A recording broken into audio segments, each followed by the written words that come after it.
Muy bien, queridos amigos, eso digo, eso. Eso ha sido todo, amigos. Eso es todo. Hola, queridos amigos, aquí estamos de nuevo para un nuevo capítulo. Hoy nos acompaña Paulina Garrido. Muy bienvenida, Paulina. Hola, muchas gracias por invitarme a este espacio y poder conversar de diversos temas de contaminación ambiental y diversos temas que vamos a conversar hoy día. Sí. Paulina es ingeniera ambiental, así que como ella dijo, vamos a estar hablando de cambio climático, de huella de carbono, huella hídrica, impacto ambiental. También vamos a estar teniendo algunas conversaciones acerca de aspectos psicológicos. Ninguno de los dos somos psicólogos, pero algo sabemos Un de este tema. intento. Sí. Así que espero que disfruten mucho de este capítulo y recuerden que pueden suscribirse al canal de YouTube también. Como saben, no somos nada sin los suscriptores, así que Suscríbanse al canal, por favor. sí, por favor. Así que esperamos que disfruten de este capítulo. Muchas gracias por vernos. Bueno, Pauli, ¿podrías contarnos qué estudia normalmente un ingeniero ambiental? ¿Qué ramos te pasan? Bueno, el ingeniero ambiental, hay diferentes carreras como que se dedican a hartas cosas, pero principalmente es preservar el medio ambiente, o sea, como que ese es el fin del ingeniero ambiental. Claro. Y la ingeniería tiene mucha, yo creo que la ingeniería ambiental tiene mucha interrelación con otras carreras, como la ingeniería mecánica, como la biología, la química. De hecho, bueno, tuve mucho ramo al principio de eso, Sí, que es la biología, química, física, las básicas. claro. Después ya químicas más especializadas y como ingeniería no pueden faltar las matemáticas, el álgebra. La pesadilla de Sí. muchos de los estudiantes. Sí, bueno, hartos años de esas pesadillas, pero como te decía, esto está muy ligado con otras carreras, como que siento que la ingeniería ambiental, a diferencia a lo mejor de un médico como que es muy especialista en su área de salud, el Claro. ingeniero ambiental tiene que sí o sí relacionarse con otras especialidades. Sí. Y en mi caso, yo me relaciono en forma multidisciplinaria con varias otras especialidades, por ejemplo, arqueología, paleontología, con biólogos, con... voy a dejar un sinfín afuera, que no me puedo acordar. Pero sin ellos yo no puedo formar un proyecto, que es, en realidad ese proyecto va a ser un proyecto de mitigación del medio ambiente. Y una vez que ingresan los ingenieros ambientales, normalmente se dedican como a calcular el impacto de ciertas empresas en el ambiente. Sí, bueno, en realidad nosotros siempre no tenemos que perder el foco del impacto en lo que va a generar una actividad, pero no necesariamente nos vamos a dedicar a evaluar el impacto. Sí, o sea, podría nombrar algunas de las especialidades que nos dedicamos. Yo en lo personal trabajo en consultoría ambiental, trabajo para el lado oscuro de la fuerza. Tengo que trabajar con los clientes de grandes mineras. Pero nosotros tenemos, en la consultoría, ellos pueden prestar varios servicios. En mi caso, prestamos el servicio de armar los proyectos. Ellos dicen, bueno, nosotros vamos a colocar un proyecto minero en tal parte. El servicio ambiental me dice que yo tengo que ingresar y nosotros vemos si vamos a ingresar por una declaración o un EIAL. La diferencia entre uno y otro tiene que ver con el impacto que va a causar en el medio ambiente. Si el impacto es significativo, si ya vamos a echar abajo una comunidad. Claro, contaminar el agua o algo así. Claro, impacto. Ese proyecto sí o sí tiene que entrar por un estudio de impacto ambiental.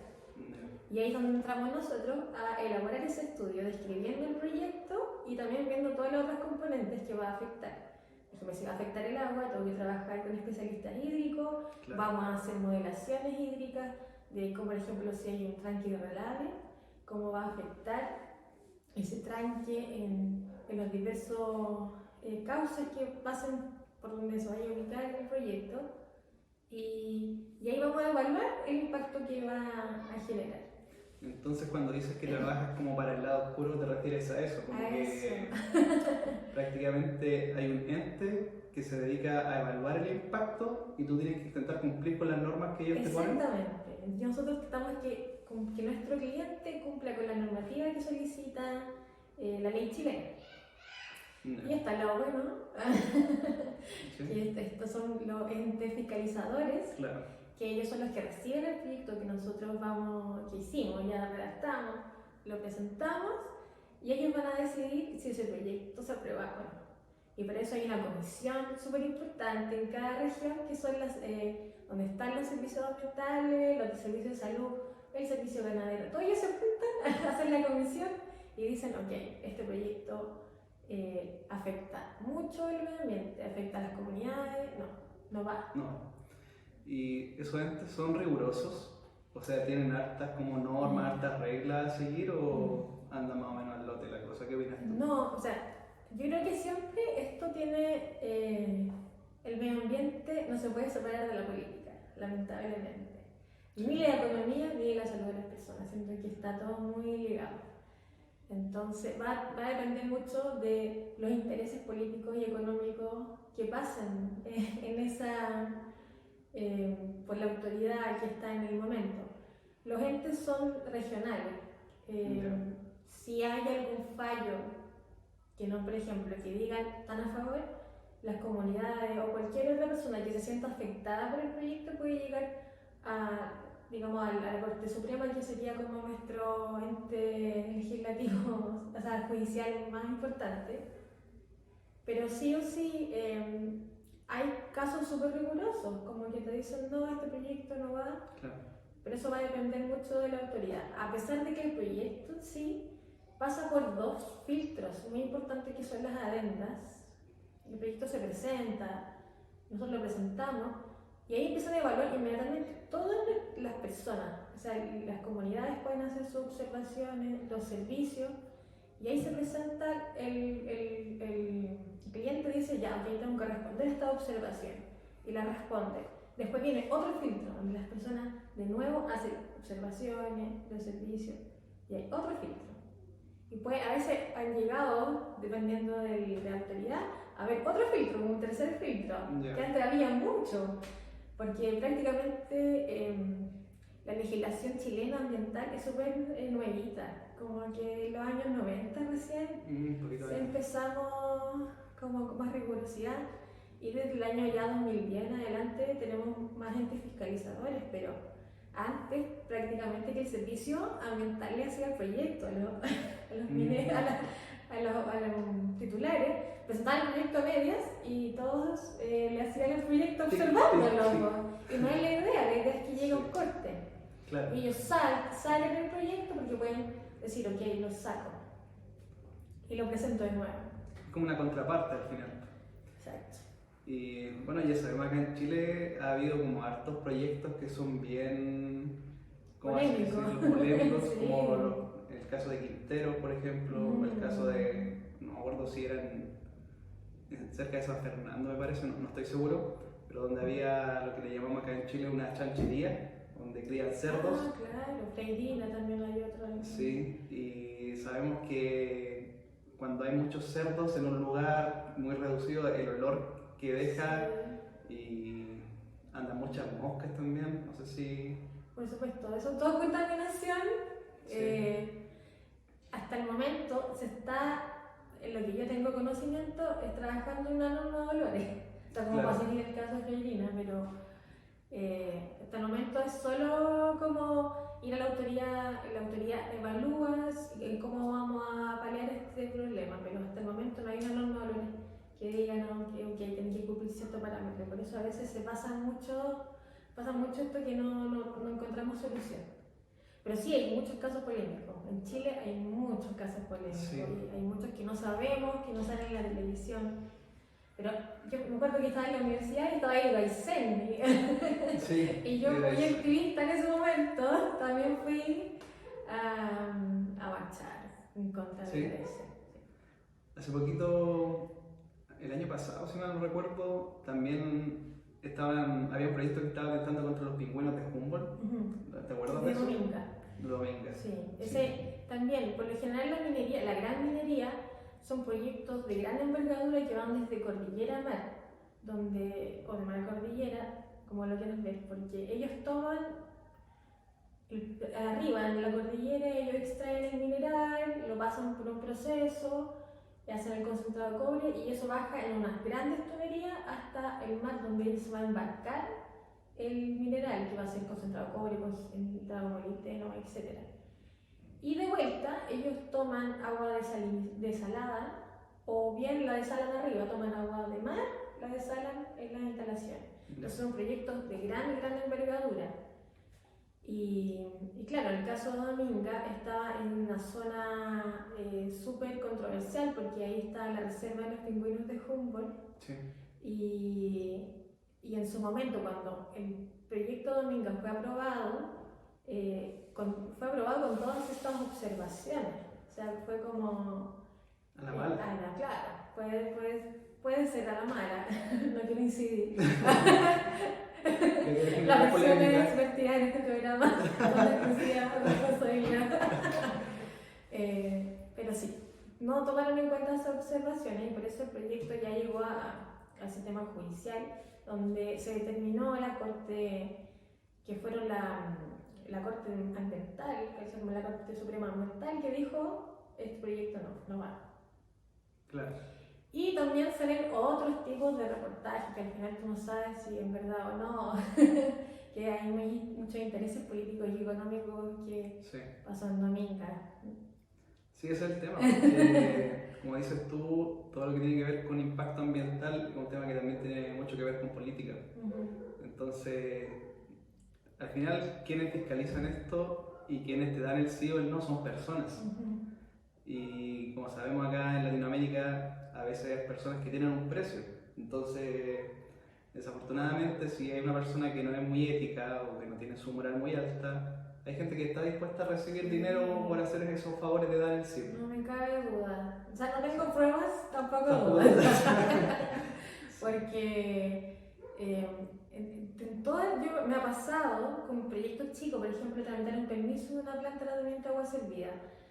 Todos tienen diferentes criterios y para mí creo que sería lo más ético que el criterio sea uniformado, o sea, que vayan a aplicar aquí en la región del CEN el mismo criterio, no que claro. ya se pasen por alto el antecedente que le faltaba y no, yo creo que debería ser más uniformado.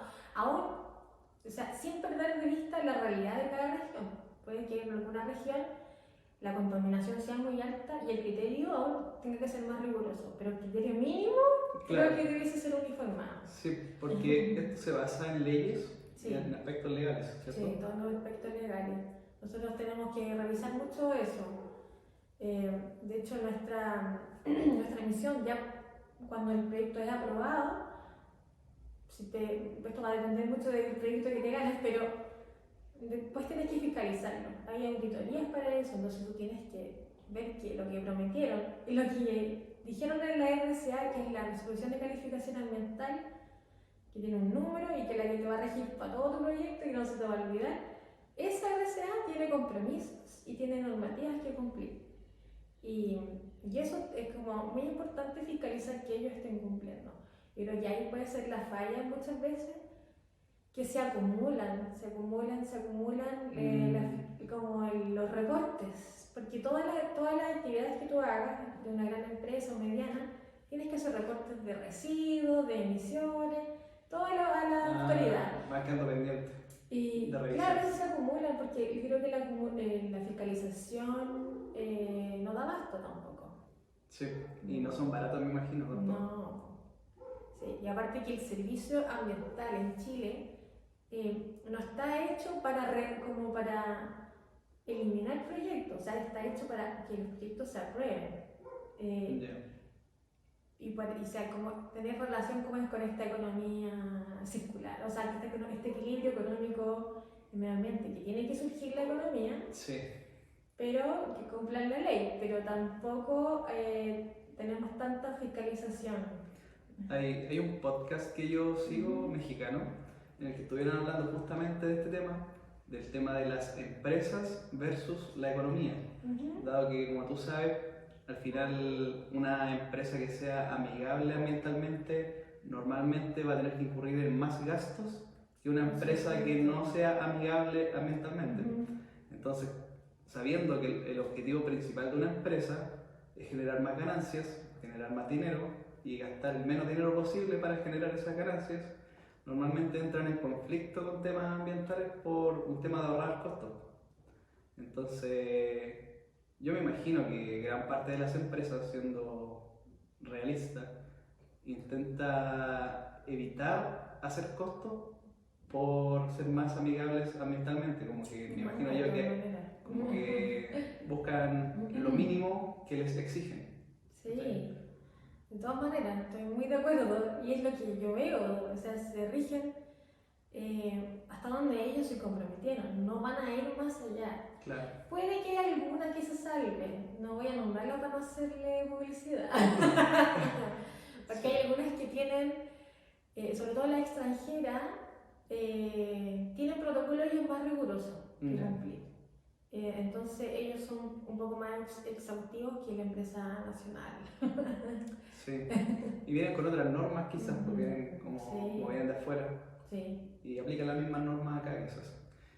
Igual yo me he dado cuenta que hay hartas empresas, sobre todo de retail, que están con el tema de la ropa, que tú le puedes llevar ropa y ellos te venden ropa más barata, o las publicidades que ellos hacen que van a ser como un poco más verdes. Claro. Pero también lo veo más que nada como un tema de marketing.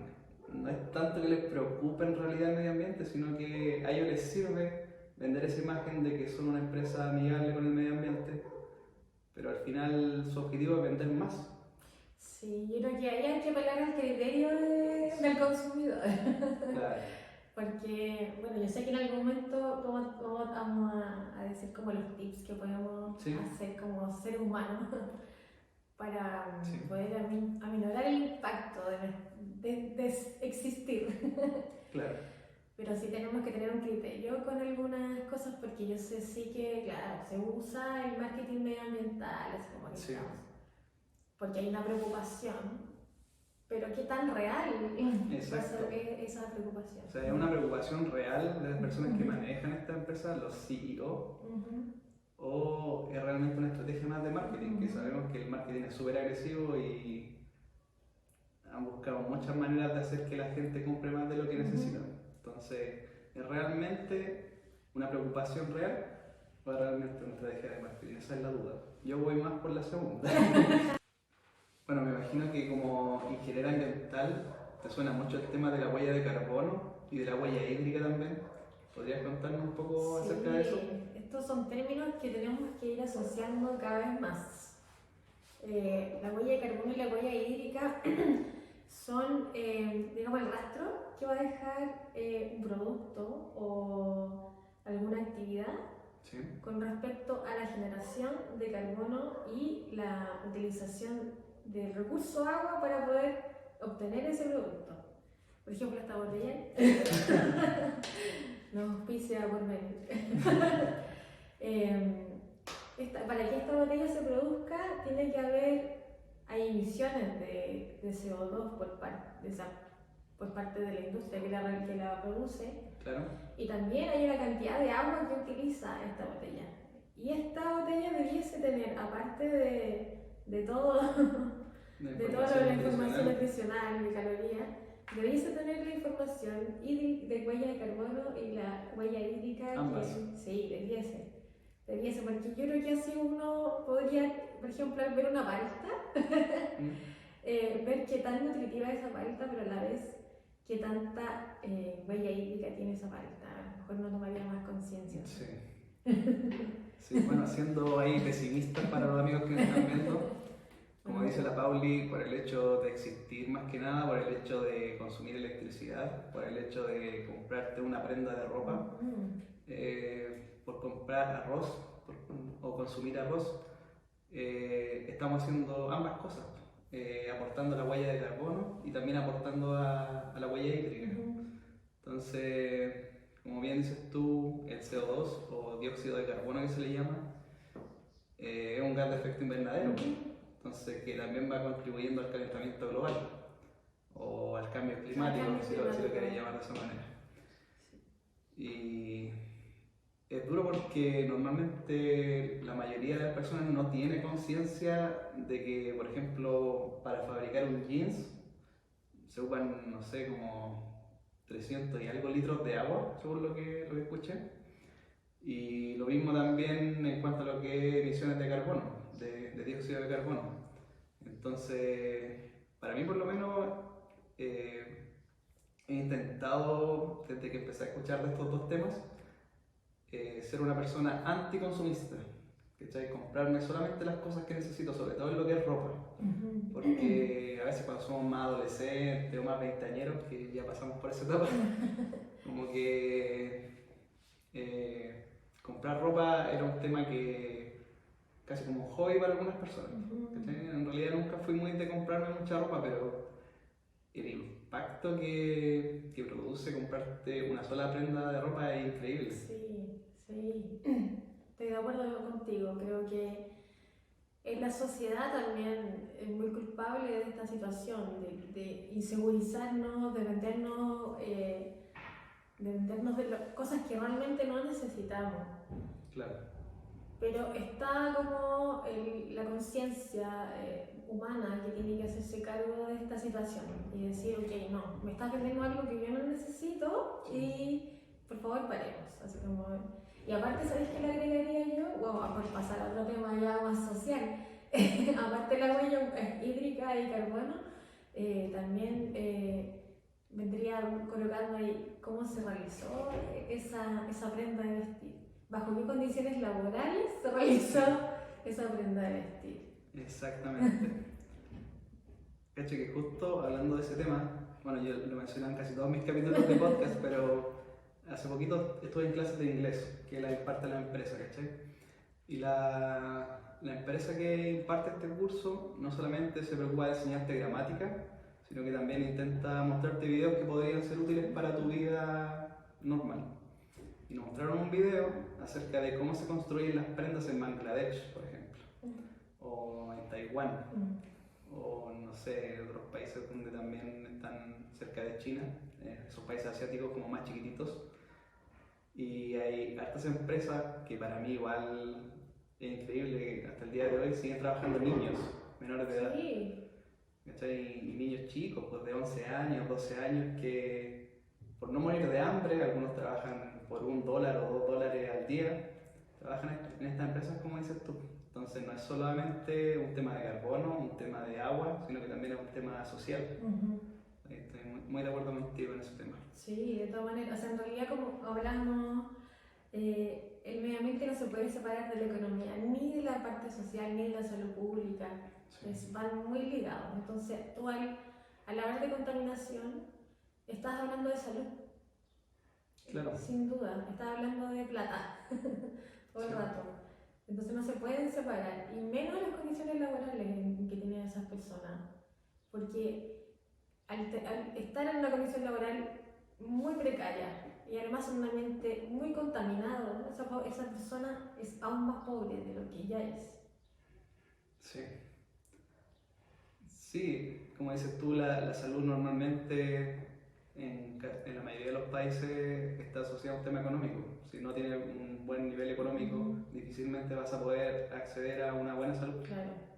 Entonces, si son niños, o incluso también los adultos, no tiene por qué ser solamente los niños, viven en pobreza, en condiciones indignas, para tener un poco de alimento, y al final nosotros usamos la ropa que ellos fabrican. ¿Cachai? Sí, un tema delicado. Es un tema muy complejo porque difícilmente yo lo veo que vaya a cambiar en el corto plazo. Tengo mucha fe en las próximas generaciones. Sí. Y creo que es allá donde podemos apuntar, porque, bueno, no tenemos tanto tiempo tampoco. Ya dijeron los científicos que se organizaron, pero el 95% de ellos dijo, de aquí al 2030 vamos a subir 1.5 grados de temperatura y el mundo se va a extinguir. Claro. Y de hecho se puede ver ya cómo están las cosas, por ejemplo en este momento en el hemisferio norte, que están en verano, la cantidad de incendios, la restricción del agua también, y hace poco tiempo atrás los incendios que hubo en Australia, ¿te acordáis? Y acá en Chile. ¿Para qué mencionar lo que hubo acá en Chile? Incendios por todos lados, las temperaturas tan altas, bastaba con que alguna chispa o que alguna persona malintencionada encendiera alguna maleza Claro. y se desataban los incendios y la contaminación que generan esos incendios, aparte de las pérdidas materiales, porque también se quemaron casas, demasiada contaminación. Como para contextualizar, para poder explicar, el calentamiento global es algo natural que se produce en el planeta, porque si no nos moriríamos de frío. Entonces el planeta tiene que mantener las condiciones para la vida. Claro. Y por eso existe el CO2, que se produce también de forma natural. ¿Sí? Que el CO2 y otros gases como el metano y otros gases naturales atrapan la radiación solar y eso produce el calentamiento global. Y gracias a eso hay vida. Claro, y gracias a eso hay vida. Sí. Pero pasa que desde ya hace 150 años, desde la revolución industrial, esta aceleración del calentamiento global, producto de las actividades antropogénicas, ha producido aumentos de temperatura muy bruscos, lo que ha, digamos, perpetrado en disminución de nuestra biota natural. Sí, me hiciste acordarme de... ¿Viste ese típico dibujo de Darwin? Donde se ve como un mamífero chiquitito, después un mono, después, no sé, un simio un poquito más grande, después un humano sin ropa, después un humano vestido. Y hay un meme que salió que salen como devolviéndose, como no, ya la embarramos, devolvamos. Y es verdad, porque después de la revolución industrial, si bien generó un impacto gigante en cuanto a lo que es mano de obra, dado que la mayoría de los trabajos hoy en día se pueden hacer mucho más fácil. De hecho, tu trabajo y el mío es mayormente trabajar en un computador, sí, mucho más cómodo, pero el impacto ambiental que desarrolló la revolución industrial, dado que la mayoría de las máquinas se usaban con carbón, imagínate toda la contaminación que producían. No había plantas de tratamiento de agua servida, era todo el río. Exacto.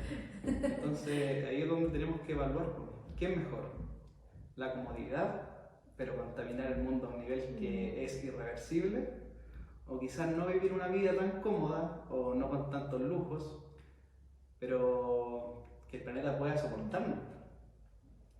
Porque como sabemos, quizás el planeta no está lleno de gente. De hecho, la otra vez discutía con un compañero de trabajo, que igual él no está muy metido en temas ambientales para nada, que yo le decía que el planeta estaba sobrepoblado, ¿cachai? Que tiene más gente de la que realmente puede aguantar. Claro. Y eso se ve por la cantidad de alimentos que se consumen, o los recursos que, no sé, como en el mes de julio o agosto ya se están consumiendo todo lo que el planeta puede producir en el año, y estamos generando como hay una especie de deuda. Y él me decía, cuando yo dije que el planeta estaba sobrepoblado, me dijo, pero ¿cómo? Si todavía cabe mucha gente, me dijo, en el planeta, sobre todo en países como Chile, que hay muchos espacios sin gente viviendo, espacios gigantes. Pero el tema no es la cantidad de gente que cabe en el planeta físicamente, sino que tiene que ver con los recursos disponibles para las personas. Exacto, con los recursos disponibles y también con ambas huellas que estamos comentando, con la huella de carbono y la huella hídrica. Porque ¿qué sacamos de ser muchos si no vamos a tener agua potable para tomar o aire limpio para respirar? Y en eso tenemos que pensar en las futuras generaciones, porque muchas veces pensamos en el bienestar del presente, sí, y dicen, ya, bueno, el resto se lo arreglará, claro, ¿cachai? Pero no, tenemos que pensar en las futuras generaciones. Sí. Y algo te iba a comentar con respecto a esto mismo que estábamos de la reversibilidad de qué podemos hacer nosotros para poder contribuir. Sí. Yo veo que esto hay escalas muy diferentes. A nosotros como individuos nos tenemos que colocar a la escala que corresponde. Nosotros no podemos hacer muchas cosas con las empresas, para eso está la legislación, pero para eso nosotros también tenemos que estar alerta. Yo creo que es muy importante, yo creo que lo más básico es la educación, porque así como le va a pasar a tu amigo, le va a pasar a un montón de personas y que no va a entender, que creen que esto de salvar el planeta es solo reciclar, y es mucho más allá que eso. Entonces, sin la educación ambiental, que es muy relevante, yo creo que deberían impartirse como un ramo en los colegios. Claro. No se va a poder progresar, porque la gente no entiende la problemática que estamos y le baja el perfil. Sí, hasta los mismos noticieros, porque yo estaba viendo en Londres cómo estaba yendo la escoba con los incendios, que en realidad Londres es una ciudad que su media es de menos de 20, no sé, 21 grados por ahí. Y estaban casi en 29, que era muchísimo. Sí. Y ellos decían, pero esto se ha visto en otras épocas. Claro. Se vio un día hace 25 años. Entonces me acuerdo mucho de la película Don't Look Up, no sé si la viste. Sí, donde los noticieros le bajan el perfil a las situaciones.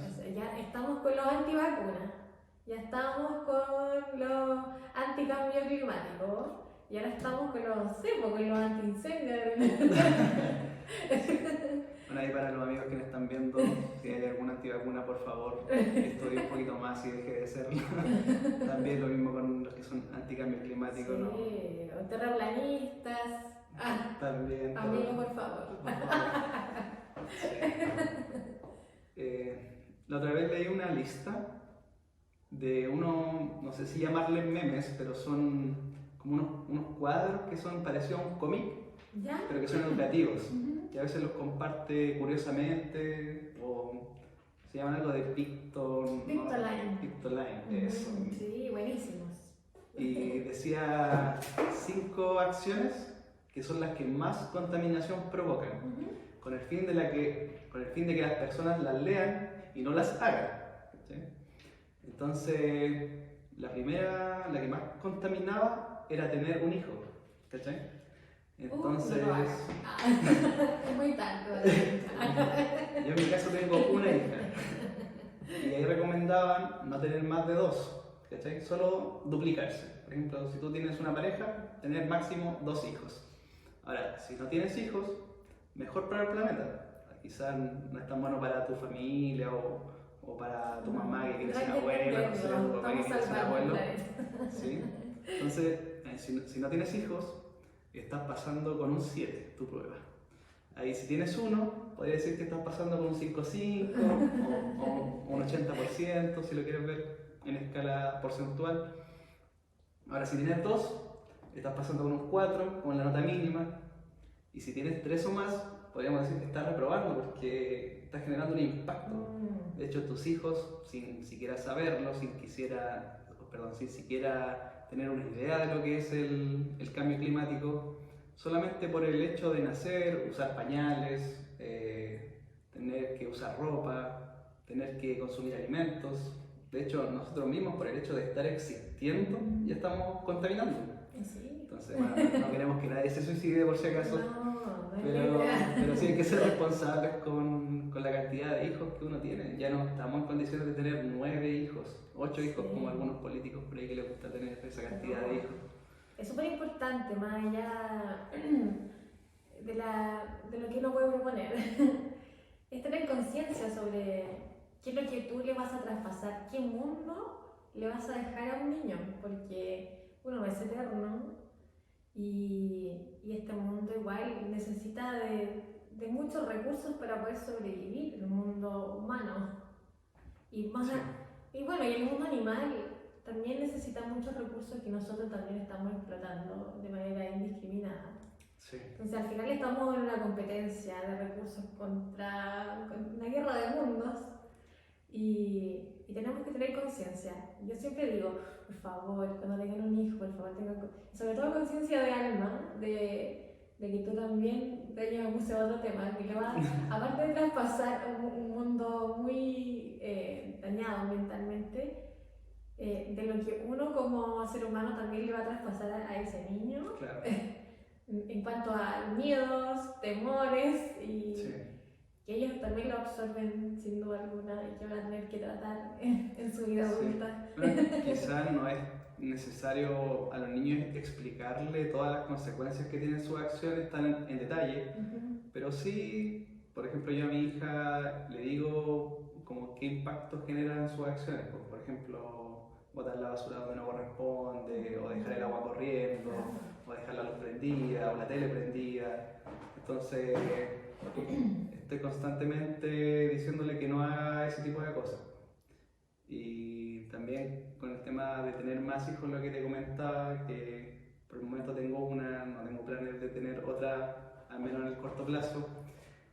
Y me acuerdo también que en esa imagen que estuve viendo salía una segunda, como te dije, eran 5 elementos, Sí. y el segundo era evitar un viaje transatlántico. No sé si te suena. Sí, sin duda alguna. De hecho, los aviones y también los barcos tienen una gran huella de carbono. Y hace poco salió una noticia que culpaban mucho a la Taylor Swift porque ella usaba avión privado. Claro. Y avión privado para ir a comprar A París. Sí, muy irrisorio esos viajes. Entonces, ya todo lo que ella había generado en un año, así como nosotros lo podíamos generar en millones de años, bueno, o sea, como una persona normal. Claro. Y ahí te decían, por favor, o sea, más conciencia. Sí. Ya no podemos, o sea, el mundo está muy globalizado, pero al menos yo creo que vamos a llegar a estos puntos de usar el auto, etc. Pero al menos usar la locomoción colectiva baja muchísimo tu huella de carbono. Sí. Y lo mismo sería usar un avión no solo para ti, sino como... Claro. Por favor, amigos, no usen No usen solo sus para jets ustedes. privados. No usen sus helicópteros ni sus jets privados, por favor. Pero yo creo que desafortunadamente hay mucha gente que no le interesa el impacto que provoca. Entonces, desafortunadamente, digo de nuevo, yo creo que sí o sí hay que legislar en cuanto a eso. O sea, no dar la libertad de que quien quiera use su avión privado cuando quiera. Lo mismo con los autos. Bueno, acá en Chile, en Santiago, hay restricción.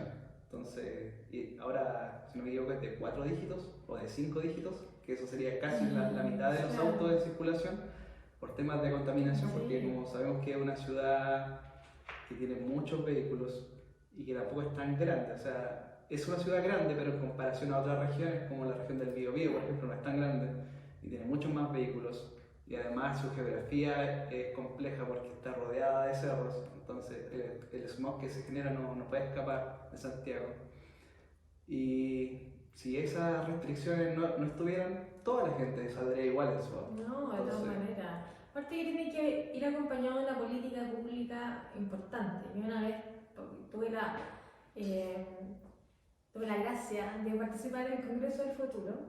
El Congreso del Futuro se hace todos los años y se habla de políticas medioambientales, tecnológicas, etc.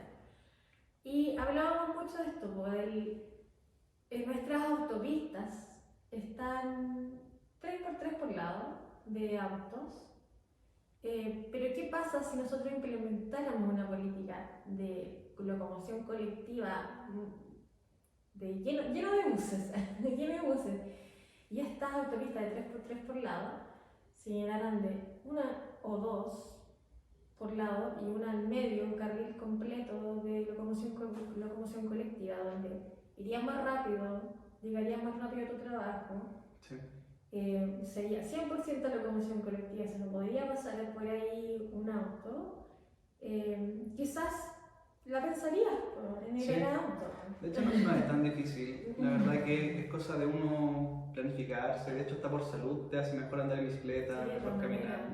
Por ejemplo, yo acá en Curicó uso mi auto, pero intento para tramos cortos, por ejemplo, cuando voy a dejar a la Josefa al colegio y no hace mucho frío, intento llevarla caminando.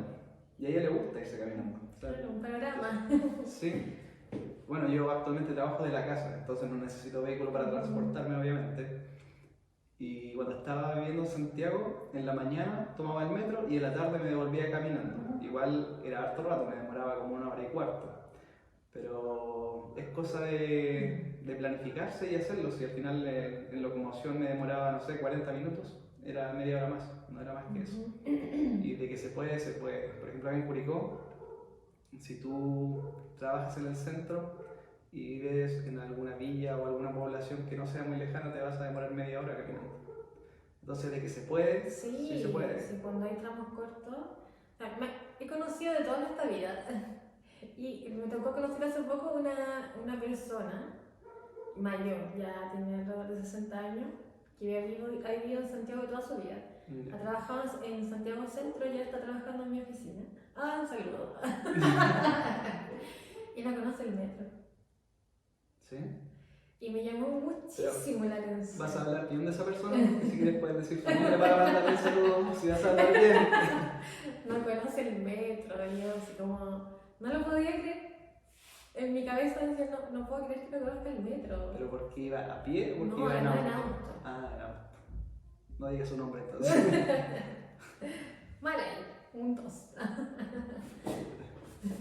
Y andar en Santiago en auto es tan estresante. Sí, son tramos largos. Entonces, claro, me imagino que hay algunas no sé, poblaciones donde no llega el metro, donde llega la micro, que puedo entender.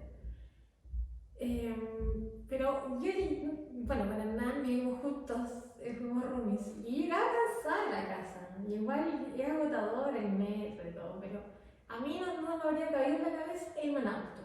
Habría sido peor. Sí, de hecho yo cuando viví en Santiago nunca me llevé mi auto. Nunca fue una necesidad. Si bien me iba al metro con el metro lleno, pero era 20 minutos en metro, es soportable. Y si hubiese querido irme a pie, era cosa de salir un poco antes de la casa. Claro. Y de hecho te sirve mucho para también hacer actividad física. Sí, sobre todo en Santiago, y no sé, me pasaba en el metro que la gente deprimida, cara deprimida, Sí. ¿te deprimía a ti? Sí. No, yo de hecho normalmente me iba con audífonos, escuchando mi música, iba en mi mundo. Más feliz. Sí, pero igual a mí me cansaba, o sea, yo llegaba agotada y todo. Pero no se me habría ocurrido así como, vaya, no voy a ir en auto. Yo siento que es mucho peor. De hecho, cuando me toca ir a Santiago, también voy en bus. Una porque no tendría dónde estacionar el auto. Y otra porque imagínate un pique de 200 kilómetros en auto, manejando. Prefiero irme en bus y me voy durmiendo. Viendo una serie. O viendo este podcast. Este podcast, muy interesante. Sí, es mucho más ventajoso. Igual yo no voy a mentir, yo sí uso mi auto. Pero evito usarlo. No, yo creo que apruebo con un 5. Apruebo con un 5. Sí, porque igual lo uso, sobre todo cuando ando con mi pareja y mi hija por temas de comodidad, pero cuando puedo caminar, camino. La bicicleta quizás no me gusta tanto, pero sí caminar. Prefiero caminar. Sí, yo creo que es interesante cambiar nuestros hábitos. Y sobre todo lo que hablaba de la educación, lo que decías que haces con Josefa, de decirle Josefa, no botes toda la basura. Eso es súper relevante, porque otra de las contribuciones, quizás aparece en la lista de Víctor, no sé, que es el tema, más allá del reciclaje. Esto es un punto muy importante, pero el separar nuestros residuos antes de botarlos, porque más del 50% de los residuos es residuo orgánico. Claro. Y el residuo orgánico tú lo puedes compostar. Y ese compostaje es muy importante para el planeta, porque si tú tiras los residuos orgánicos al relleno sanitario, ese residuo se convierte en CO2 y se convierte en metano. Y el metano, a pesar de que es menos biodisponible que el CO2, está en mucho menor cantidad, es como 8 veces peor que el CO2. No recuerdo muy bien el porcentaje, pero es mucho peor que el CO2 en cuanto a el efecto invernadero. Entonces, era súper relevante como el porcentaje. De hecho, como que vi como un cuadro que mostraron en un congreso, que era como el compostaje y el uso de auto. El compostaje estaba como dentro de los más importantes, porque pasa esto, que vas a reducir que ese compuesto orgánico vaya a un relleno sanitario y se convierta en metano, que el metano es muy dañino. Entonces, yo creo que tenemos que llegar a una política. A mí me pasó en que tuve también la oportunidad de ir a Argentina, y en San Juan, en la provincia de San Juan, había un sistema de recolección de basura por día, que los días lunes, Claro. miércoles y viernes recogían solo orgánico, solo restos de basura. Pues la gente no entiende mucho el concepto orgánico. Lo orgánico es solo restos de papa, tomate, Claro. fruta, verdura, pasto, todo eso son residuos orgánicos. Entonces solo recolectaban esos residuos porque en el mismo relleno sanitario los llevaban a compostaje. Y los otros días, que eran martes y jueves, ellos pasaban a retirar todos los otros tipos de residuos. Sí. Bueno, volvemos al tema de las políticas públicas al final, Sí. porque si tú decides separar tu basura, pero no tienes cómo botarla de manera separada, Claro. porque por ejemplo aquí en Curicó pasa el camión de la basura que se lleva todo, Todo. no hace separaciones, ya sea, bueno, si tienes dónde botar vidrio y dónde botar plástico, pero dónde botar basura orgánica tendría que ser en tu patio, no sé. Claro. No. Para los que no vean de Curicó, yo sé, y para que lo busquen en redes sociales, hay una empresa que hace retiro de residuos orgánicos a tu casa, pero tienes que pagar una mensualidad, Ya. que yo diría que vale menos que 2 Coca-Cola al mes. Claro. Oye, hablando de, no voy a nombrar una marca, pero hablando como de bebidas, no, sino de Worthy. Hablando de bebidas azucaradas, cosas de ese estilo, la otra vez vi que para fabricar 1 litro de bebida azucarada se necesitan como 30 litros de agua. No es posible, y más. Entonces, claro, sin considerar la lata o el plástico. Entonces, imagínate, 30 litros para 1 litro. De hecho, me parece que era 35 para un solo litro de bebida. Y también estuve leyendo como la lista de los alimentos que más se necesitaban para usar agua, y la verdad es que es deprimente porque todo lo que comemos... Bueno, la cadena alimenticia completa. Sí, de hecho uno de los más era el arroz, de los Sí. que más necesitaba de agua para poder producirse, Sí. y era mucha agua, y yo decía, ¿de dónde, si estamos con crisis de agua, de dónde sacan tanta agua para producir esos alimentos? Sí. Tiene mucho, bueno, y la carne. La carne también es uno de los componentes que también se necesita mucha agua. También conversábamos, no recuerdo muy bien la cantidad, pero eran como 100 litros por cada kilo de carne. Sí, es harto. Era mucha. Y aparte, que la carne produce mucho metano. Claro. Es uno de los más contaminantes de metano. La carne de vaca. Claro, esa como a nivel agropecuario. Porque también, aunque no lo crean, también el arroz y el trigo producen metano. Y CO2 también. Y gases de efecto invernadero en general. Sí.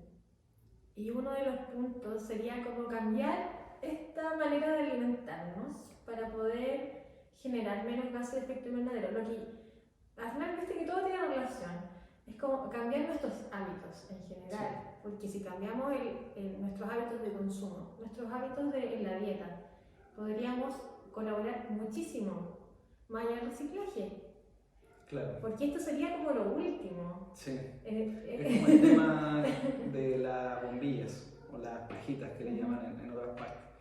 Que es como lo mínimo que tú puedes hacer. Mínimo, esto es mínimo, porque aparte consume un montón de energía reciclar. Entonces, lo mínimo, o sea, como no sé si te han pasado a veces las 3 R's que le llaman. Las 3 R's del cambio medioambiental, la problemática, que es el reutilizar, perdón, el reducir, el reutilizar y el reciclar.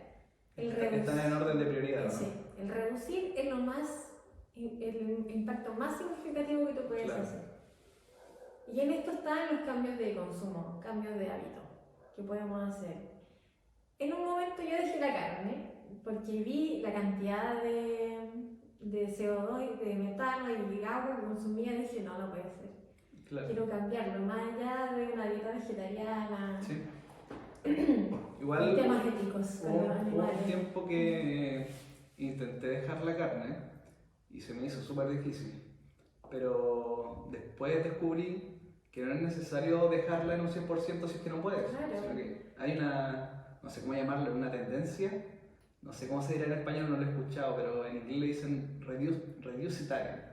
Es como reducir el consumo de la carne a lo mínimo que tú puedas. ¿Cachai? Es que aún así estás contribuyendo Exacto.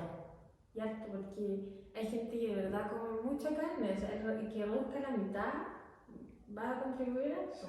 Sí. Lo más fome es que la mayoría de esa gente, que yo conozco a muchas, no tiene idea que consumir esa cantidad de carne provoca impacto. Claro. No tienen idea. Ahora lo saben. Para ver este capítulo lo van a saber. Y no solamente tiene un impacto ambiental, sino un impacto en tu cuerpo también, pues si la cantidad de carne que necesitamos es mínima, es muy muy poquita. De hecho, tener una dieta vegetariana o una dieta vegana sí es posible, pero sí tienes que tener cuidado de consumir la vitamina B12, Claro. de consumir proteínas, de consumir Suplementarte. zinc. Exactamente, tienes que estudiar un poco más del tema. Y es posible, de hecho, hay muchos atletas que son vegetarianos o que son veganos.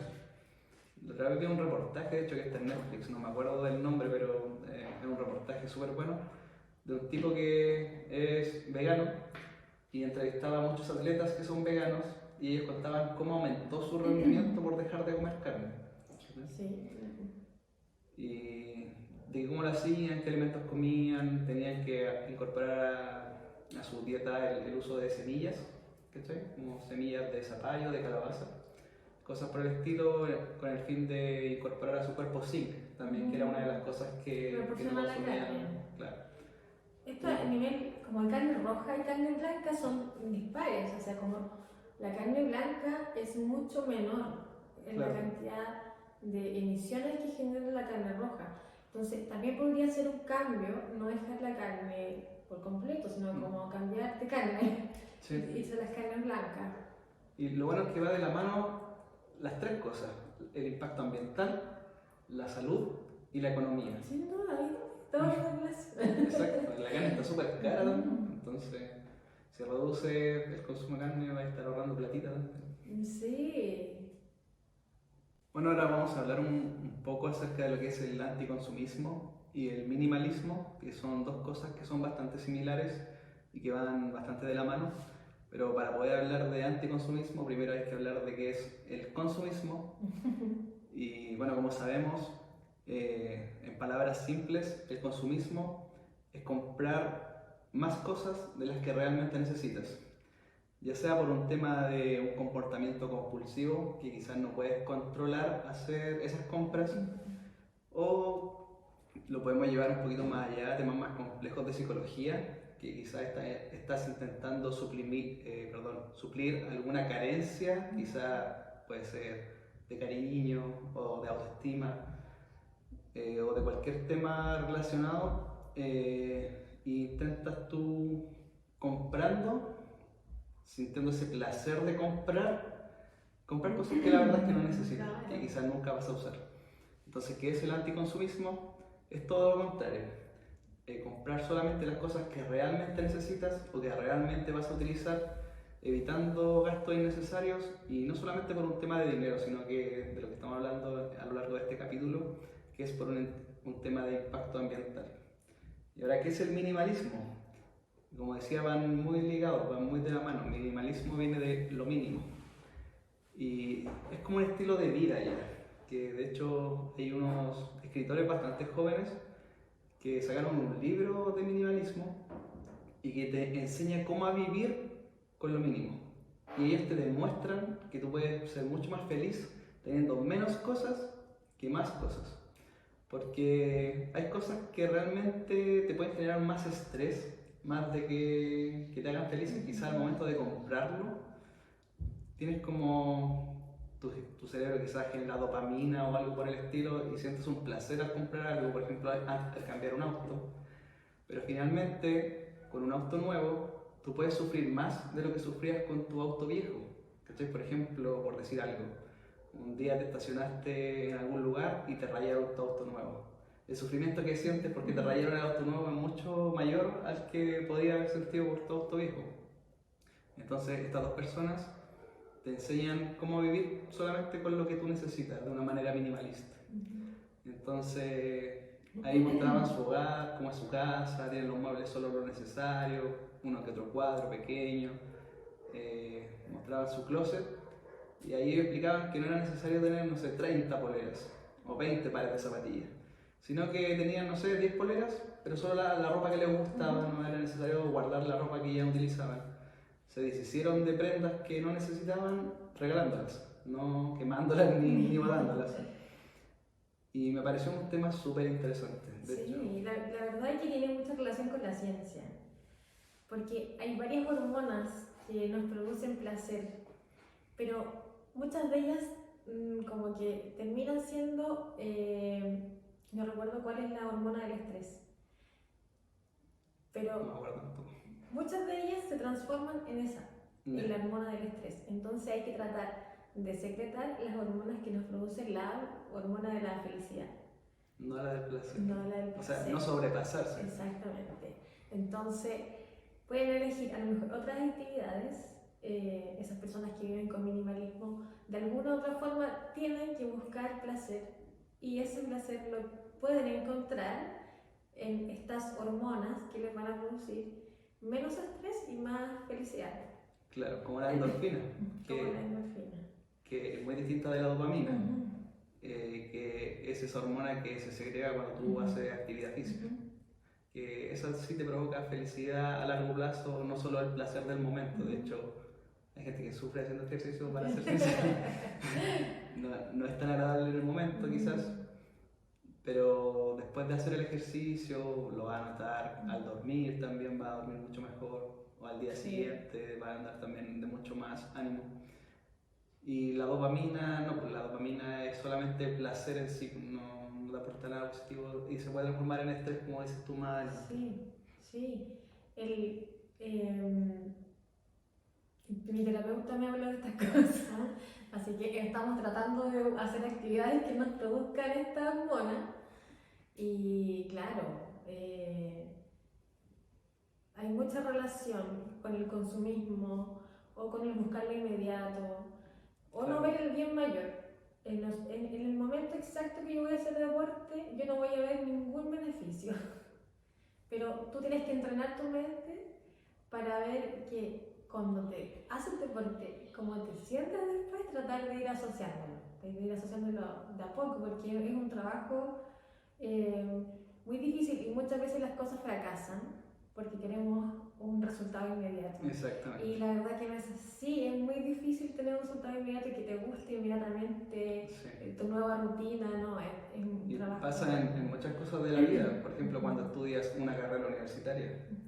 Si tu carrera va a durar 5 años o 6 años, no vas a ver ganancia inmediata para nada. Quizá el conocimiento que vas adquiriendo, pero no, ese conocimiento no lo vas a poder materializar de manera inmediata hasta que una vez que creces y empiezas a trabajar, recién empiezas a ver los beneficios.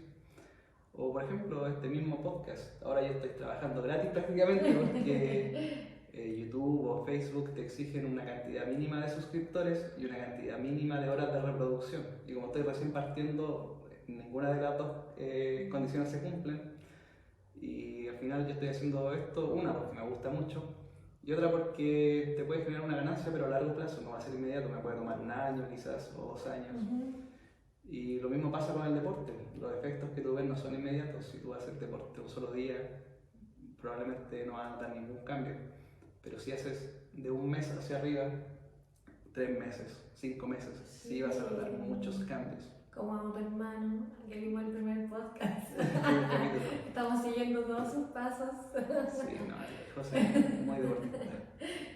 Y bueno, como lo mencioné en ese capítulo, yo también lo he sido. Sí, ahora que ya estoy más adulto, tengo vida familiar, quizá no hago tanto como antes, pero sigo haciendo en la casa más que nada. Sí.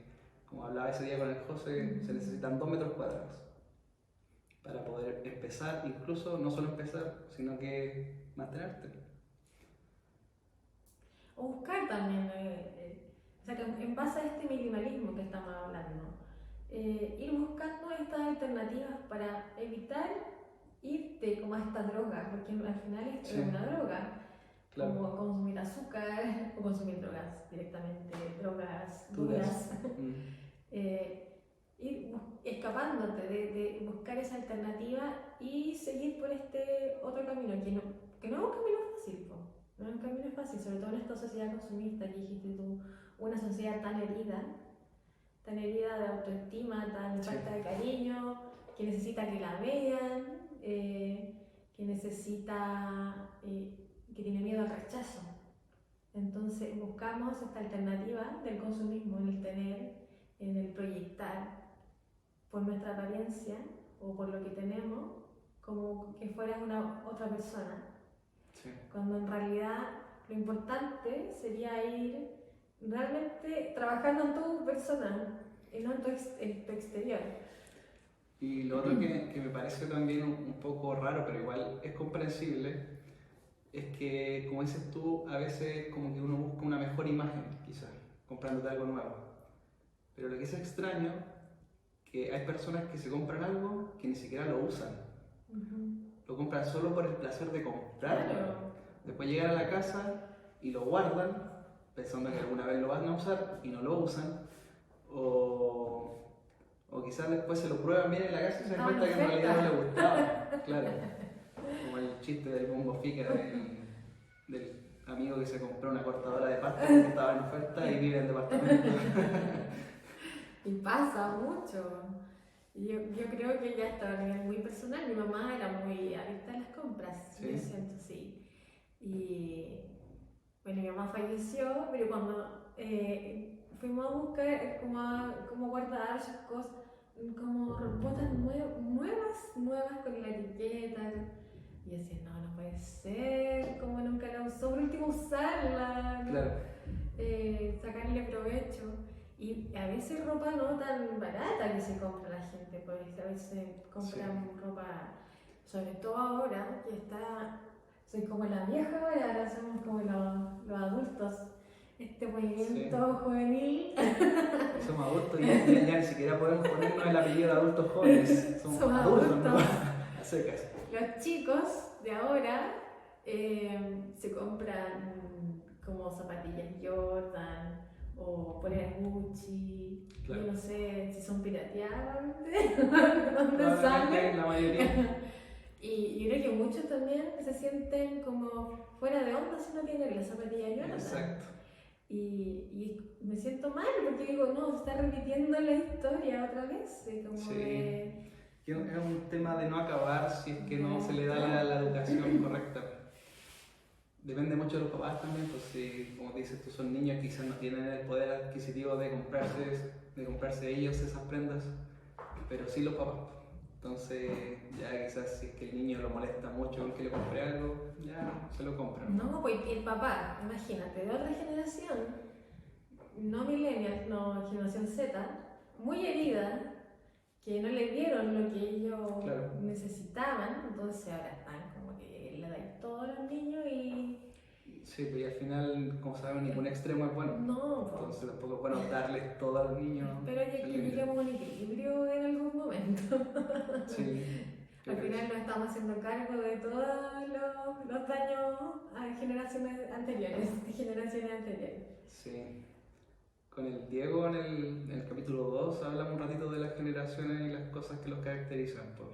Y como dices tú, la generación Z es una generación bastante herida y también se caracteriza por ser una generación con ambición por el éxito.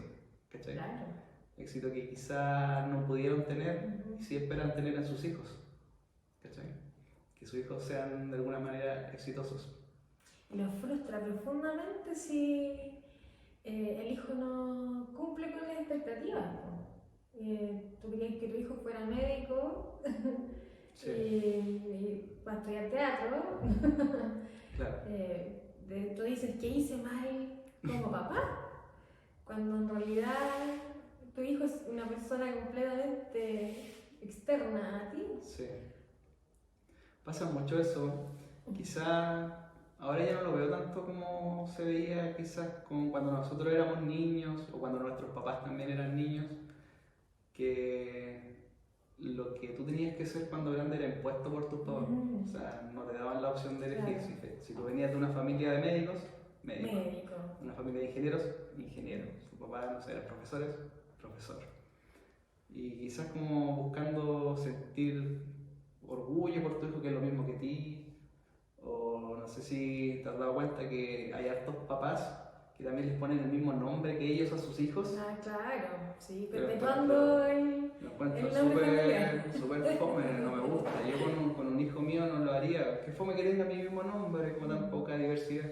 Pero hay papás que también, no sé si sea por alguna carencia, como que es mi hijo, me pertenece, así que va a tener mi nombre. Claro.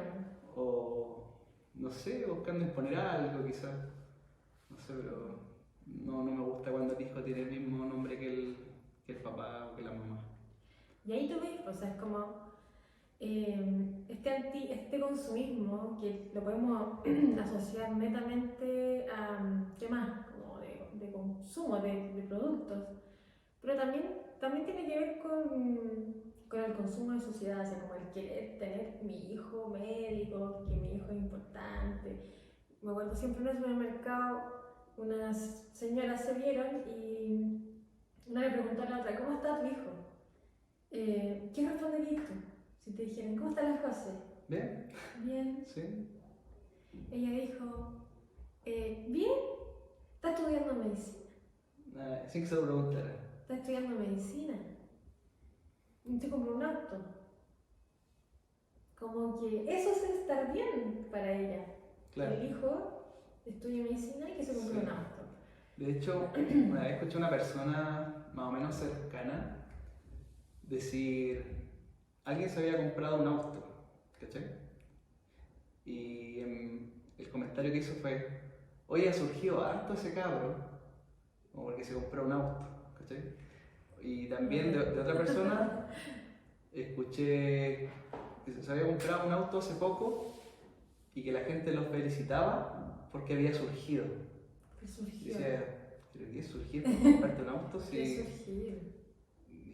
Y hoy en día acá en Chile la mayoría de las personas que se compran autos se compran endeudándose. Entonces ni siquiera es un surgimiento que se lo compró con dinero en efectivo o al contado, sino que adquirió una deuda por un auto, ¿cachai? Eso, ¿Cómo me lo felicito? eso sí, pues. De hecho, Algo no te senté. cuando una persona se compra un auto nuevo, yo no lo felicito. ¿Cachai? Así que perdona a todas esas personas que se han comprado un auto nuevo y nunca los he felicitado. Pero para mí la verdad no es ningún logro, y menos si lo hiciste endeudándote. ¿Cachai? No es algo de lo que estar orgulloso. Aquí está mi auto nuevo. Entonces, para mí no es sinónimo de surgir o de que esté yendo bien. De hecho, muy al contrario, hay gente que intenta demostrar que ha surgido comprándose un auto, siendo que en realidad no ha surgido tanto como quiere demostrar y está pagando ese auto con cuotas. ¿Cachai? Sí, qué bueno el tema que estáis tocando, porque es algo que se repite en todo, yo creo que en todo estilo de familia, Sí. que es como aplaudir las cosas materiales. Y yo digo que ahí es donde yo me deprimo esta sociedad. Pero aún así, siempre nos falta como la persona que me tira para arriba. Cuando yo he estado mal, porque a mí me gusta decir que estoy en terapia, porque siento que como que estoy como contagiando a otra persona para que vaya. Sí, es que es algo normal, no hay que satanizarlo como hay gente que piensa que está mal ir a terapia. Sí, a mí cuando me felicitaron por ir a terapia con mi amiga, yo así como que dije, ya, aquí me quedo, como con esta actitud, que la celebro, y no aquello que critica el querer sanarse, porque yo a lo mejor yo no tengo, a mí no me va a alcanzar porque yo pago terapia y pago la salud mental en Chile es muy cara. Sí. Pero yo con esa terapia estoy surgiendo. Claro, emocionalmente. Sí, de todas maneras.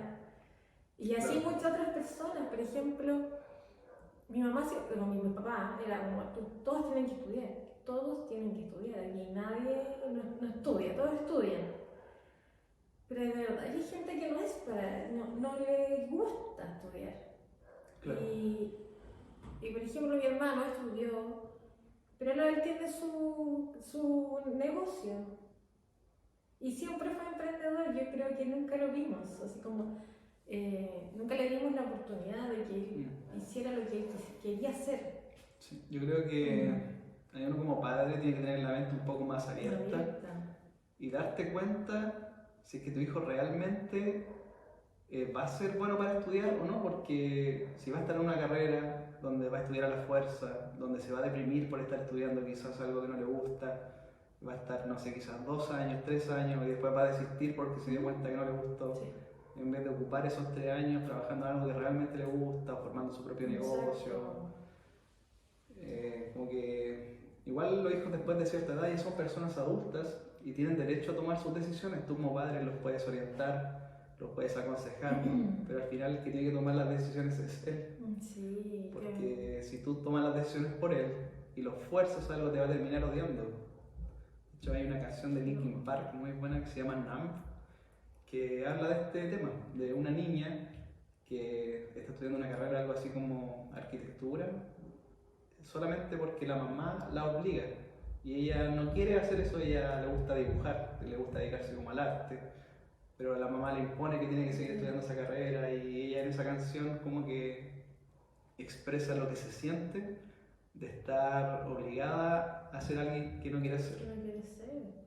Y creo que muchos así en este país. Muchos están obligados a ser alguien que no quisieron ser. Sí. Y de ahí, yo creo que de ahí viene todo, o sea, como que al final todo lo relacionáis, pues, como que esta herida que provoca una generación a otra, ya se va transmitiendo, la gente quiere buscar alguna salida para poder ser felices en el corto tiempo. Sí.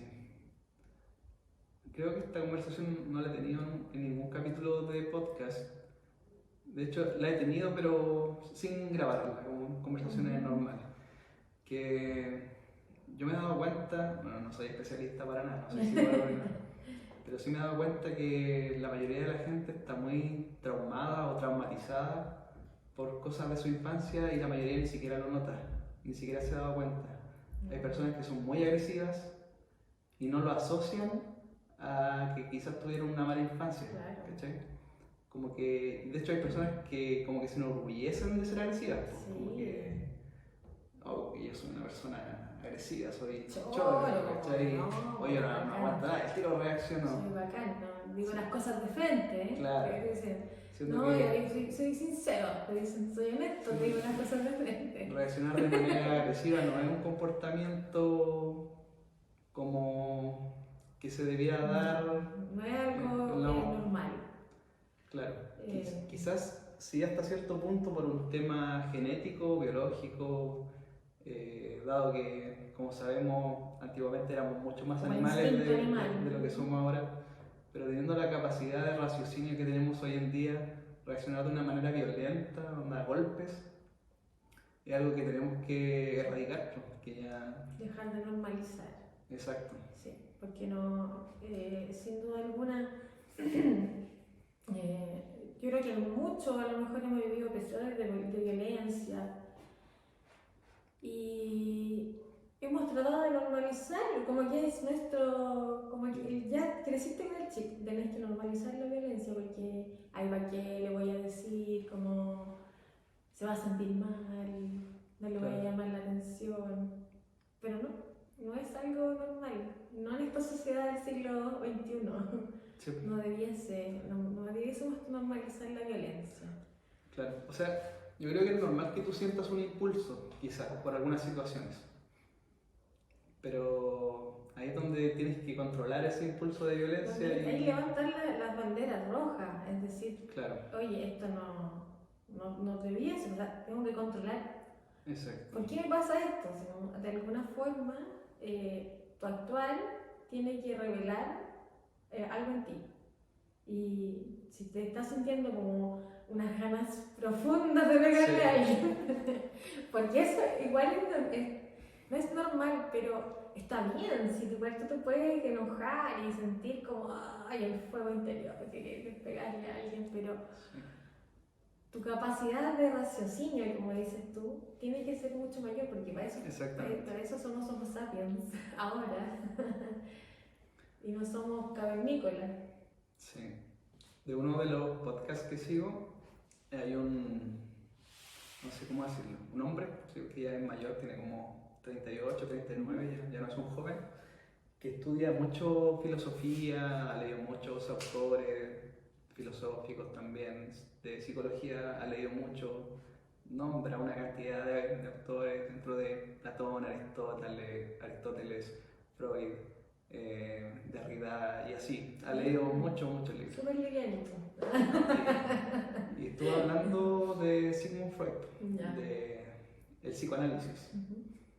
Y él decía que la mayoría de los sentimientos que tú reprimes, como en este caso el sentimiento de la agresividad, tienden a volver a venir hacia ti, o el deseo sexual también, cosas que tú intentas reprimir. Entonces, estas cosas vienen quizá mediante sueños o mediante comportamientos, pero normalmente como que tienden a salir a flote, tienden a salir a flote estas personalidades que tú reprimes. Y una buena manera de dejar de sentirlas es con psicoanálisis, ¿cachai? El típico psicoanálisis de Sigmund Freud, y que se hace con especialistas, pero tú también te puedes dar cuenta sin necesidad de ir con un especialista de que hay comportamientos que afloran en ti, ¿cachai? Si tú eres una persona como muy agresiva o muy, como le dicen, mecha corta, que insisto, hay gente que se siente orgullosa de ser mecha corta, le dicen, no, si yo soy mecha corta, y como que lo dicen como que algo positivo. Son confrontacionales, claro, como el sinónimo. Y no, pues no está bien que un sentimiento de agresividad se apodere de ti y no seas capaz de controlarlo, ¿cachai? Y que aflore de esa manera, de una manera tan fácil, que pueda reaccionar tan agresivamente con algo tan pequeño, ¿cachai? Y eso te pasa la cuenta en temas laborales, en temas familiares, porque desafortunadamente cuando una persona o es agresiva o es de esas personas que te tiran para abajo por algo, o es una persona tóxica en el fondo. Claro. Cuando más suelen ser así es cuando están con su familia, ¿cachai? Cuando están o con su pareja. Un círculo de confianza. Exactamente. Hay gente que cuando está en grupos de 15 personas, de 20 personas, es un amor de persona. Pero cuando está con su círculo familiar, que ya son 3 personas, 4 personas, cambia. Le demuestra todo su lado negativo. Entonces, ¿qué pasa con estas personas que al final se terminan quedando solas? ¿Cachai? Es normal que tu pareja se aburra de ti, que tus hijos se aburran de ti, si eres una persona tóxica. Independiente del cariño que tu hijo pueda sentir o que tu pareja pueda sentir, eso se puede acabar. De hecho, yo conozco hijos que no quieren a sus padres, que no están ni ahí con ir a verlo, que no les interesa pasar un rato con ellos, ¿cachai? Entonces, yo creo que nunca es tarde para intentar mejorar esas como personalidades, quizás, no sé cómo llamarle, que te hacen ser una persona tóxica. Sí, o sea, yo digo, el psicoanálisis es un viaje de ida, porque cuando uno entra, tú ves todo, ves a todo el mundo con muchas fallas, pero tú entiendes que ese es un problema de ellos. Entonces, si tratan de ser, como dices tú, como confrontacionarios, que me busquen algo malo en mí, yo ya entiendo de alguna forma que claro, es un problema netamente con ellos y no conmigo. Sí, pues lo ves como con altura de mira, como se dice. Sí, me pasa algo muy parecido. Yo he conocido personas en mi trabajo, por ejemplo, que no están como felices consigo mismos y, no sé, quizás haciendo deporte, como que botan esa frustración que sienten, ¿cachai?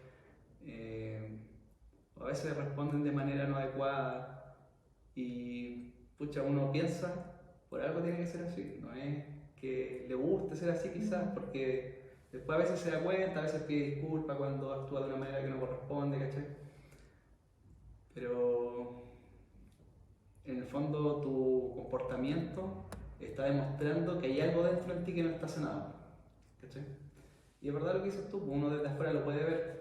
Si hay una persona que se comporta de una manera extraña, por así decirlo, o demasiado agresiva, o demasiado pesimista en algunos casos, porque hay personas que igual pues, intentan tirarte para abajo. Por ejemplo, si tú tienes alguna idea de hacer algo nuevo Y por eso algunos te aconsejan no contarle a nadie y hacerlo nomás porque tiran para abajo. Porque hay personas que te tiran para abajo. Tú les das una idea y eso no va a resultar. En su ser no conciben como va a fracasar porque ellos tienen mucho miedo al fracaso.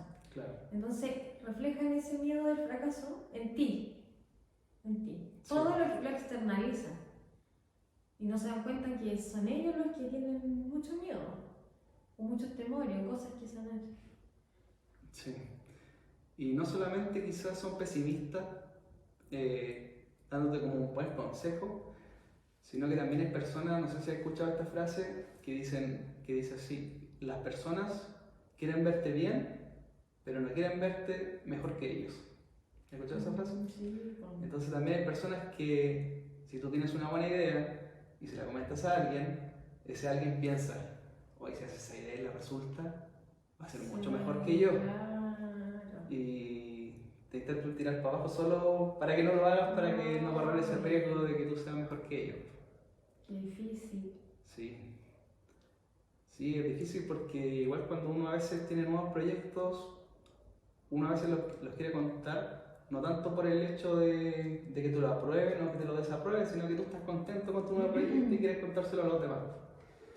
Y la mayoría de las personas puede que te digan: oye, sí, buena idea, oh, qué bacán. O a algunos la verdad que no les interesa y que te digan: sí, está bien, como para que te quedes tranquilo. Pero normalmente hay una o más personas que te van a decir como: no, mala idea, no. Mira, qué importante lo que estás diciendo, porque el otro día conversábamos este tema con mi terapeuta, a Consuelo, que le mando un saludo. Saludos. Saludo para Consuelo. Al final no nos damos cuenta que todos somos diferentes y muchos queremos ser como el otro, porque el otro te muestra que tiene éxito, que así se hacen las cosas, porque a él le felicitan, etc.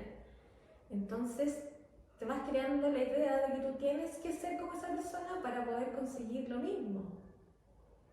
Pero nunca nos damos cuenta que todos trabajamos diferente y que tú en tu individualidad puedes aportar de otra forma y puedes ser exitoso en otras cosas. Claro.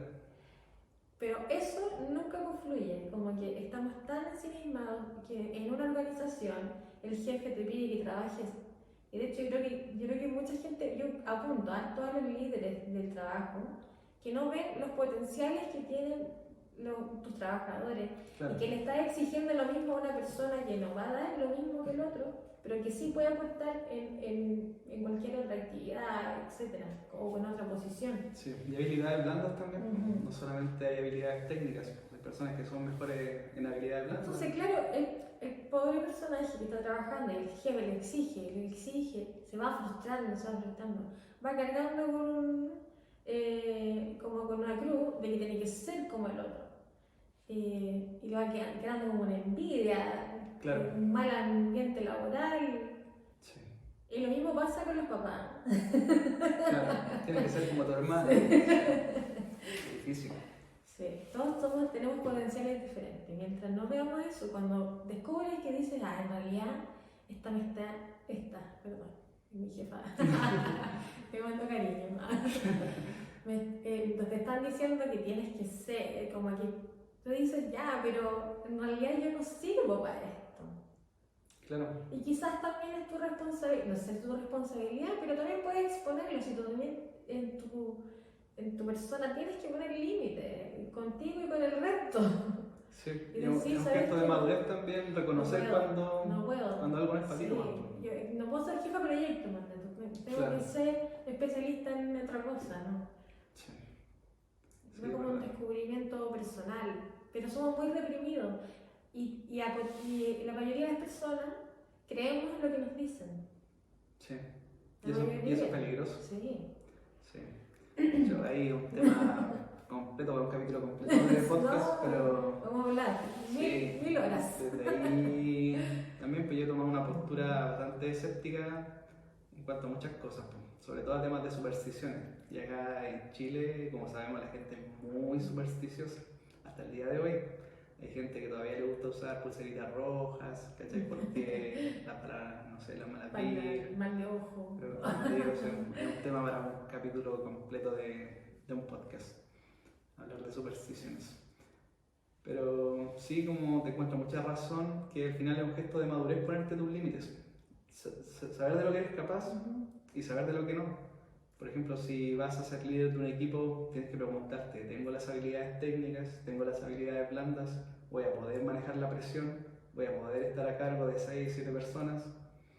¿Voy a poder tener la comunicación correspondiente? ¿Voy a poder cuidar a mi equipo también? Porque cuando tú eres líder de un equipo, no solamente tienes que mandarlo, sino que también tienes que preocuparte de su crecimiento dentro de la compañía, si estás en una empresa. Entonces, no es fácil tomar esa decisión y tampoco es fácil ser un buen líder. Hay un libro súper bueno de liderazgo que se llama, en español sería algo así como Los líderes comen al final, que es como que primero tienes que velar por el bienestar del equipo y después por el tuyo, ¿cachai? Y eso es súper difícil y algo que se da súper poco. De hecho, la mayoría de los jefes, que se les llaman así, buscan primero su bien personal y Es que después... ellos también lo exigen, es como un círculo vicioso donde te están exigiendo, tú le exiges el resto, ya es como cosa de no terminar. Pero yo creo que la comunicación es súper fundamental, el darle la herramienta de la comunicación a tu empleado. Es decir, tú puedes comunicarte, no hay una brecha entre nosotros, así como que puedes exponer tus ideas, exponer tu descontento, vemos cómo nos arreglamos. Sí, la comunicación es fundamental, pero no es algo fácil. No, somos muy reprimidos con la comunicación. Cuando puedes tú comentarle algo que te molesta a tu jefe o a tu líder, no es fácil. No es fácil decirlo, imagínate para una persona que es introvertida, o para una persona que tiene mucho miedo a la vergüenza o mucho miedo al rechazo, quizás se le hace casi imposible dar una mala noticia o... Que para nosotros recibir una corrección es una amenaza. Tenemos ese chip. Claro. Que te van a corregir es una amenaza. Entonces, ya creciste con eso, imagínate tú vas a andar corrigiendo al resto, o decirle a tu jefe, no, pues te da todo el terror y temor que te da a ti y recibirlo. Sí, es complicado. Bueno, yo igual estoy liderando un equipo. ¿Cómo era? 1 año y medio. Vamos a preguntarle a los chicos. Vamos a hacer una encuesta, ¿cómo poner líder? Y es difícil, oye, no es fácil, a pesar de que todos eran profesionales, pues, todos eran ingenieros o informáticos o ingenieros civiles en computación. Y no es fácil, por temas de comunicación, de malinterpretaciones. Hay personas que tienen personalidades muy extrovertidas o que son muy directos para decir las cosas, otras personas que son muy sensibles para recibirlas. Hay algunos que sin darse cuenta dicen las cosas de manera un poco agresivas, pero sin notarlo. No lo notan hasta que tú se lo dices. ¿Cachai? Y hay otras personas que se toman las cosas personales cuando no lo son. ¿Cachai? O que se toman las correcciones constructivas o las críticas constructivas de una manera negativa. Y es difícil, no es fácil. Ese año y medio que estuve liderando, me topé con hartos problemas de, ¿cómo decirlo? No sé si llamarle comunicación, pero de interacción entre personas. Es que tenéis todas las personalidades y ahí no entiende al jefe. Sí. Estando de libre no entiende al jefe y dice, qué difícil, era difícil. Bueno, queridos amigos, eso ha sido todo por el capítulo de hoy. Muchas gracias, Pauli, por estar aquí. No, muchas gracias a ti, me encantó venir y conversamos de un sinfín de cosas. Sí. Así que espero que nos hayan entendido en nuestras conversaciones. Todo muy feliz, gracias por la oportunidad de presentarles lo que hacemos en ingeniería ambiental y que es súper bonito igual. Sí, me gustó harto el tema. Y bueno, los invito, amigos, a suscribirse al canal de YouTube. Ya saben que las personas que hacemos videos en YouTube no somos nada sin los suscriptores. Y también darle las gracias por la visualización hasta el momento, vamos súper bien. Así que nada, pues esperamos tener un nuevo capítulo pronto. Así que hasta luego, estén bien. Chao.